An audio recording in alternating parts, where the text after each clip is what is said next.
इस वीडियो में आज हम इंटरनल ट्रेड और एक्सटर्नल ट्रेड के बीच की डिफरेंस को जानेंगे। इस वीडियो को शुरू करने से पहले मैं आपको बता दूं कि इंटरनल ट्रेड को डोमेस्टिक ट्रेड के नाम से भी जानते हैं और एक्सटर्नल ट्रेड को फॉरेन ट्रेड या फिर इंटरनेशनल ट्रेड के नाम से भी जानते हैं। तो अब हम इन दोनों के बेसिक डिफरेंस को देखते हैं। जो सबसे पहला डिफरेंस है वो दोनों के ही डेफिनेशन पे बेस्ड है। इंटरनल ट्रेड की जो डेफिनेशन होती है वो है buying and selling of goods and services with in a geographical limit of a nation. जब आप अपने देश के, अपने कंट्री के बाउंड्रीज के अंदर रह के कोई ट्रेड करते हैं, आप अपने देश से बाहर नहीं जाते हैं, एक ही देश में जब ट्रेड किया जाता है तो वो इंटरनल ट्रेड कहलाता है। बट यदि आप अपने देश से बाहर जा कर के व्यापार करते हैं या ट्रेड करते हैं, दूसरे कंट्री में जाके ट्रेड करते हैं, तो वो एक्सटर्नल ट्रेड कहलाता है। जो दूसरा डिफरेंस है वो ये है कि इंटरनल ट्रेड में सिर्फ एक कंट्री इन्वॉल्व होती है जो कि आपकी होम कंट्री होती है, या फिर कह लो जहाँ पे आप रह रहे हैं। जहाँ पे आप रह रहे हैं और उसी कंट्री में जब आप ट्रेड कर रहे हैं तो इसमें सिर्फ एक ही कंट्री का इन्वॉल्वमेंट हुआ और आपको अपनी कंट्री के बाउंड्री के बाहर नहीं जाना है, तो इसमें दूसरे कंट्री के आने का सवाल ही नहीं उठता है। बट यदि दो या दो से अधिक कंट्रीज़ के बीच में ट्रेड हो रहा है तो वो एक्सटर्नल ट्रेड कहलाता है। एक्सटर्नल ट्रेड में कम से कम दो कंट्रीज़ की इन्वॉल्वमेंट होनी ज़रूरी होती है। अगर दो कंट्रीज़ नहीं है, सिंगल कंट्रीज़ है, तो क्या हो गया, वो इंटरनल ट्रेड हो गया। बट यदि दो कंट्रीज़ के बीच में ट्रेड हो रहा है तो वो एक्सटर्नल ट्रेड कहलाता है। As compared to external trade में ज़्यादा रिस्क होता है और इंटरनल ट्रेड में कम रिस्क होता है।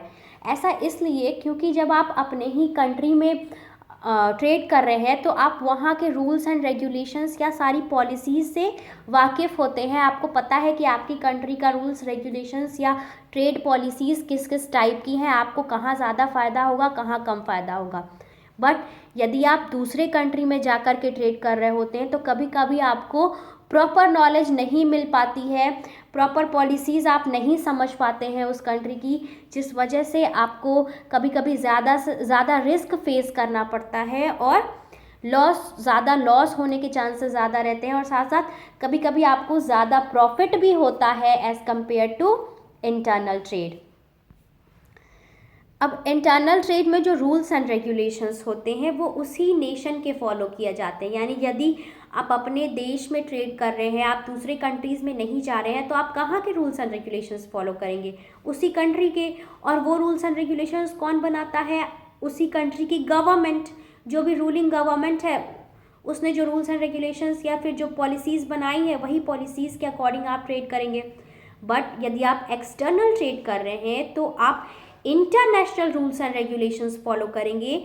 यानी international rules and regulations means जो कि पूरे वर्ल्ड के लिए एक है, और वो रूल्स एंड रेगुलेशंस कौन बनाता है? World trade organization. यानी जो WTO रूल्स एंड रेगुलेशंस बनाता है वो आप यदि एक्सटर्नल ट्रेड कर रहे हैं या कह लो फॉरेन ट्रेड कर रहे हैं तो आप WTO के अकॉर्डिंग रूल्स एंड रेगुलेशंस को फॉलो करेंगे। इंटरनल ट्रेड में क्या होता है कि पेमेंट जो होता है वो होम करेंसी में ही रिसीव किया जाता है और पे भी किया जाता है। जैसे अगर आप इंडिया के हैं और आप इंडिया में ट्रेड कर रहे हैं तो आपकी होम करेंसी रुपीज़ हो गई, आपका जो भी पेमेंट होगा वो रुपीज़ में होगा। बट यदि आप दूसरे देश में जा कर के पेमेंट कर रहे हैं या दूसरे देश में जाके पेमेंट रिसीव कर रहे हैं या पे कर रहे हैं, मीन्स वहाँ अगर जाके आप ट्रेड कर रहे हैं तो आपका जो पेमेंट रिसीव या पे होगा वो फॉरेन करेंसी में होगा, यानी उस देश की करेंसी में होगा। ठीक है। जो लास्ट डिफरेंस है वो ये है कि फॉरेन रिजर्व का या फॉरेन रिजर्व पे कोई इफेक्ट नहीं पड़ता है इंटरनल ट्रेड का। अब ये फॉरेन रिजर्व क्या होता है?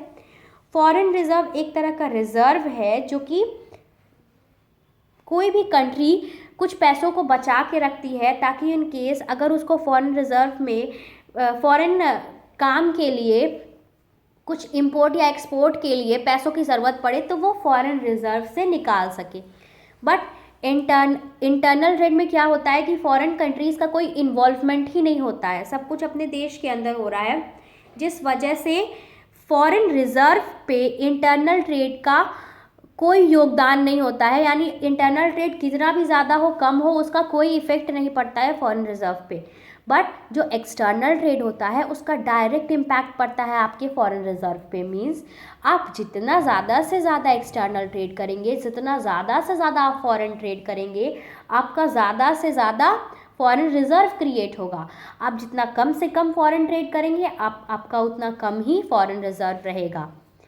तो इस तरह से इस वीडियो में मैंने आपको फॉरेन ट्रेड और इंटरनल ट्रेड यानी डोमेस्टिक ट्रेड के बीच की डिफरेंस बताई। अगर आपको इस वीडियो से थोड़ी भी इन्फॉर्मेशन मिली हो तो प्लीज़ वीडियो को लाइक करिए, चैनल को सब्सक्राइब करिए और ज़्यादा से ज़्यादा अपने फ्रेंड्स के साथ शेयर करिए। Thank you.